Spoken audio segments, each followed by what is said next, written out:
I am the ocean and water, and most of this planet I accept it. Every stream, every cloud, and every raindrop is called come back to me. One way or another, everything living here needs me. And the sharks are what they crawl out.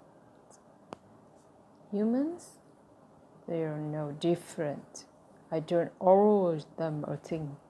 I give, they take, but I can't always take back.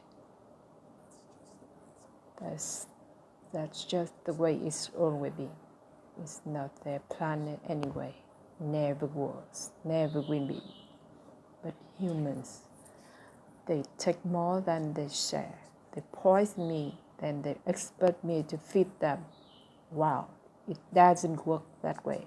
If humans want to exist in nature with me and off of me, I forget they listen close. I'm only going to say this once.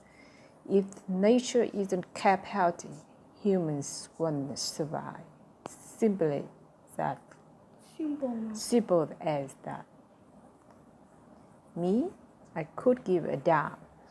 I'm the ocean.